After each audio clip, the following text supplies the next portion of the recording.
Então a Colômbia, Rogério, eles partiram de um pressuposto muito interessante que é o básico. Segurança pública não é só coisa de polícia. Eles entenderam lá. Tanto é que o nome lá é Plano Nacional de Desenvolvimento Social e Segurança Pública. Esse é o nome do plano que eles desenvolveram lá. Então, a polícia é um ator importante? Claro, sem polícia não faz nada. Sim. Só que além da polícia, né, entraram outros segmentos. Então a própria polícia foi reformada, o poder judiciário foi reformado, leis foram reformadas, a infraestrutura das comunidades foi totalmente modificada. Sim. Então foi um plano, de fato, estrutural. E aqui nós tivemos o exemplo lá da UPP, onde somente a polícia entrou. Sim. E aí a gente sabe, cara, a polícia ela se desdobra, mas ela não vai vencer essa guerra sozinha, Sim. ela não vai resolver esse problema sozinha, e lá na Colômbia eles entenderam isso. Então, lá as reformas se deram no âmbito estrutural. Aqui não, aqui eu ainda continuo achando que é a ponta do fuzil e a viatura na rua que vai resolver o problema. O problema é muito mais complexo do que isso, e você sabe disso melhor do que eu. Então, esse lance que você citou das UPPs, na época que elas começaram, assim, a gente acreditava naquele projeto. Mas acreditava por quê? Porque a gente também acreditava que o governo investiria nessas outras áreas, não só na área de polícia, né? Não só no estado policial, mas entraria com saúde, educação, lazer, cultura, habitação, né? Traria para a sociedade o estado social. Não é socialismo não, mas o estado social. Sim. É importante isso.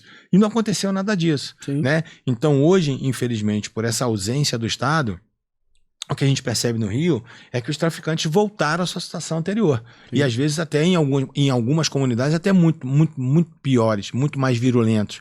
Então, por exemplo, a gente que teve lá naquela retomada do Complexo do Alemão em 2010, aquilo ali, novo, foi uma operação literalmente de guerra. Sim. Não dá para dizer que não foi uma operação de guerra você entrando com um tanque dentro da comunidade. Sim. Então, onde é que você vê em qualquer outra cidade do país você entrar com um tanque no centro da cidade? Sim. Não existe, pô. Sim. Então me lembra ali, era o 16º Batalhão, Sim, não era? Sim, 16º. Naquela rua lateral do 16º Batalhão, aquela fila de tanques ali aguardando, pô, eu embarquei junto até na época com o Coronel Renê, tinha um monte de uma equipe enorme do BOP lá dentro, várias equipes na verdade, Sim. E a turma acha que é glamour, né, entrando nas comunidades dentro daquele tanque. Irmão, eu me lembro que o Coronel Renê chegou pra mim e falou assim, Rogério, coloca o capacete. Eu falei, pô, Renê, só eu de capacete, cara? Ele falou, coloca o capacete. Primeira coisa que eu fiz foi dar a cabeçada na parede do tanque. É isso aí. Então, assim, e lá dentro, cara, um tanque, sei lá, que cabiam 10 pessoas, 15 pessoas, tinham 30, 40, todo mundo embolado e cãibra na perna, aquele futô, aquela catinga toda. Mas assim, então, tudo aquilo ali tinha um propósito. Sim. Né? Então, você mobilizar milhares de policiais, que tinham mais de 2.000 policiais de todas as forças, fazer aquilo, só do BOP na época tinham 400, né, que participaram dessa... inteiro, cara. Inteiro. Eu me lembro lá do briefing, aquela coisa toda, sim. E aí você vê, cara, tudo perdido, sabe? Então, assim, a gente fica vendo o que aconteceu, por que essas coisas continuam acontecendo, por que a gente não consegue resolver um problema. Então, várias comunidades do Rio foram pacificadas, várias comunidades. Minha mãe morava na Tijuca, a Tijuca é uma ilha, Sim. Na verdade, assim... É um maciço, né? Não é? Maciço da Tijuca, né? Então ficam aqueles morros todos ao redor ali da Tijuca, né? Salgueiro, Mangueira, Borel, né? Cachoeirinha, tudo ali ao redor. Quando houve o processo de pacificação, no começo, na verdade, quando eu fui morar na Tijuca na década de 70, a Tijuca era um bairro eminentemente militar, porque ao lado da minha casa tinha um colégio militar, mais à frente tinha a PE, a Polícia do Exército, então era um bairro militar. Quando o governo militar acabou e começou essa onda de violência assustadora na Tijuca, a Tijuca virou um bairro insuportável. Veio a pacificação e conseguiu resolver. Não resolver 100%. Ninguém quer resolver 100% problema de criminalidade. Isso nunca vai acontecer. Mas trouxe, pelo menos, para índices, assim, aceitáveis. E aí, o que aconteceu? Acabou tudo, cara. Voltou tudo, a estaca zero, sabe? Os traficantes, basicamente... Eu não conheço. Hoje, qual a comunidade está realmente pacificada no Rio? Tavares Bastos. A Tavares, é a única, né? Que é a única que o BOP ocupa. Na verdade, a gente perdeu uma boa oportunidade, né, Rogério? Porque aquele ali foi um plano de segurança, né? A pelo menos médio e longo prazo, que é o que a gente precisa. E segurança pública é um negócio, é uma questão muito complexa. Eu sempre digo nas minhas aulas, nos meus livros, que hoje a segurança pública é o direito base. Sem segurança pública você não consegue implementar nenhum outro direito. A saúde não funciona, a economia não funciona. Sem economia, todos os outros direitos começam a patinar. A educação não funciona. Então, assim, hoje a segurança pública é o direito base. E ali a gente perdeu uma boa oportunidade. Eu defendo muito o projeto, eu acho que o projeto não acabou. Sim. Eu acho que a gente tem que dar um passo atrás e qualificar o projeto para não perder o projeto todo. né? E, de fato, ele mudou muito, Rogério, e era uma oportunidade, por quê? Porque o projeto, ao contrário de que alguns especialistas equivocadamente falavam, o projeto em nenhum momento ele quis acabar com o tráfico de drogas. Sim. Porque a gente sabe que não acaba. Sim. Né? A gente foi para fora do país, a gente sabe que, pô, eu em Portugal, por exemplo, me ofereceram droga muito mais fácil do que no Rio de Janeiro. Sim. Eu desci da estação de trem, o cara já estava me oferecendo. E Portugal é um país super pacífico. Sim. Né? Não que droga é um mal, Sim. ponto. Isso aqui, né? Mas a gente tem que pensar em maneiras mais efetivas, né? Então, na verdade, a UPP, ela estava ali para, de fato, tirar, e eu não gosto de usar o termo domínio territorial, porque o criminoso não domina nada, porque se eu for lá, eu entro em qualquer lugar, em qualquer hora, com a minha equipe, mas era tirar a influência dele. Sim. Né? Então, assim, hoje a gente vive, né, numa comunidade de valores deturpados, onde a policiofobia e a bandidolatria caminham lado a lado contra as forças policiais. Né? E isso aí está escrachado em qualquer lugar, seja na grande imprensa, sim, seja na cultura bandística de muitos ritmos musicais. Sim, sim. Então, na verdade, quando você não se faz presente com o Estado, alguém vai ocupar esse espaço. É o que o Visago chama de microsoberanias. Assim, eu discordo em parte, por quê? Porque o Estado ainda vai com a força policial, sim, a duras penas, mas vai. E a UPP, ela tinha esse propósito. Primeira fase, a polícia tomar conta, retirar a influência, né, retirar a influência do crime na localidade e os outros fatores, o Estado chegar, né, com as outras demandas sociais que são muito importantes. Então, assim, o primeiro passo foi dado, a polícia fez a parte dela e fez muito bem, sim, mas faltou isso. O próprio ex-secretário Beltrame deixava isso claro, falou, ó, faltou, a nossa parte a gente fez, agora a gente precisa. E eu digo uma coisa pra você, Rogério, sabe que eu sou um cara muito crítico, né? Eu critico a minha instituição, se for o caso, aceito muita crítica, eu estou sempre aberto ao debate, mas ali eu vi uma mudança, cara. Naquele momento ali eu vi uma mudança.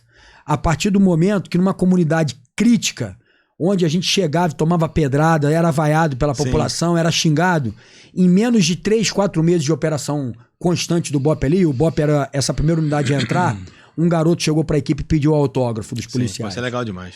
Então, assim, o efeito que isso tem, cara, ou seja, aquele garoto que tinha como referência o criminoso, né? Ele passa a ter o policial como referência. Sim. Ele passa a ver que aquilo que falam pra ele, né, de que o policial é criminoso também, de que o policial só tá ali pra bater, pra maltratar, ele começa a ver com os próprios olhos que é mentira. Sim. Porque o policial tá muito preparado, e aí esse é o diferencial. Por isso que eu sempre falo que o caminho é a instrução. Se a educação vai mudar o país, a instrução vai mudar a polícia. Né? Não é novidade. Sim.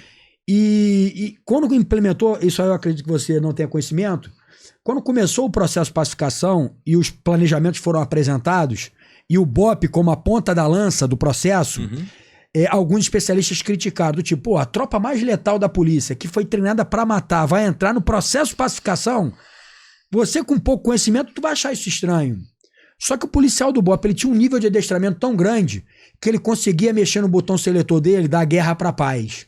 Então o mesmo policial que trocava tiro, puxava a ponta da patrulha e quase morria, quando a guerra cessava, ele era educado com a senhora, ele brincava com a criança, porque o nível de adestramento dele é tão grande, cara, que ele conseguia entender que agora, naquele momento, o confronto não era mais bélico, o confronto era informacional. Então ele tinha que trazer aquela população pro lado dele, que é a função do policial, a população tem que estar do nosso lado.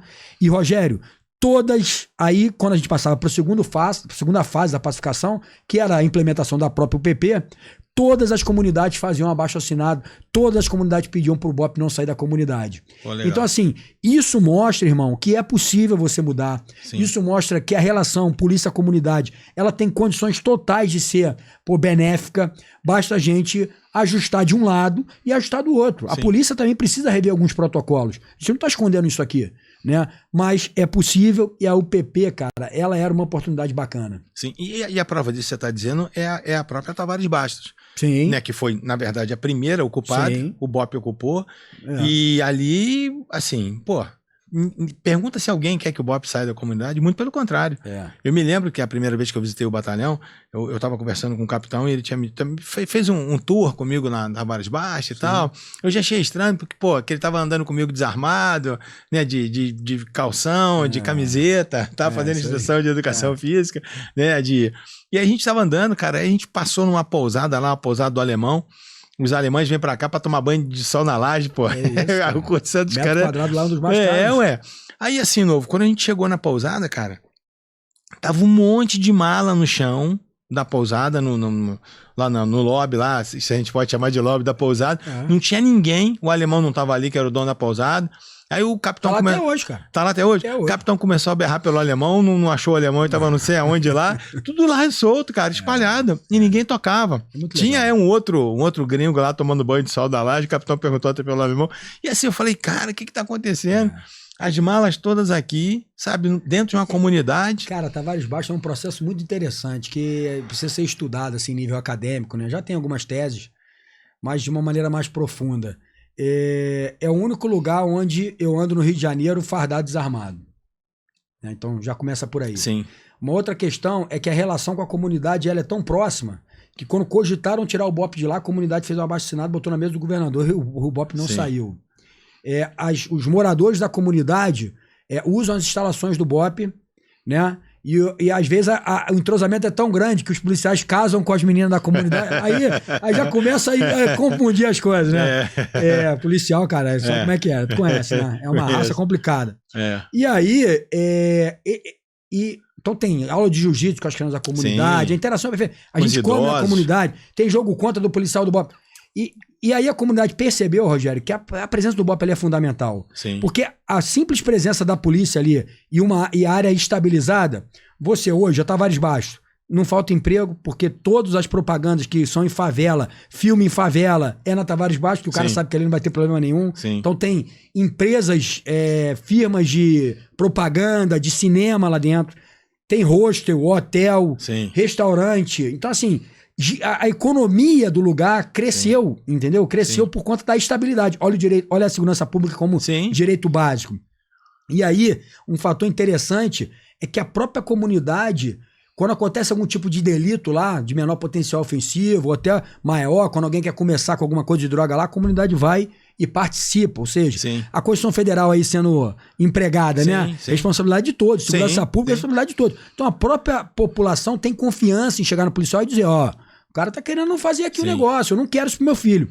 E, o diferencial da comunidade, você olha as crianças da Tavares Baixo e você olha as crianças de outra comunidade, cara, você vê a diferença. A criança da comunidade tá correndo no beco, tá chutando bola. Tá sendo criança, Tá sendo criança, cara. O que, infelizmente, em muitas comunidades sob forte influência do crime ou do tráfico ou da milícia, a criança não pode fazer isso, né? Porque, na verdade, houve uma mudança de referencial. Isso que você falou no começo. Antigamente, na minha época, assim, o meu referencial sempre foi o professor. Tava lá em sala de aula, né? Você sempre tinha como referência o seu professor. Hoje, né, você vê nessas comunidades, na maioria delas pelo menos, o referencial dessas crianças é o traficante. Então, assim, na minha época a gente brincava de polícia e ladrão. Hoje não brinca nessas comunidades de polícia e ladrão. É só ladrão e ladrão. Só tem ladrão. Miliciano contra traficante.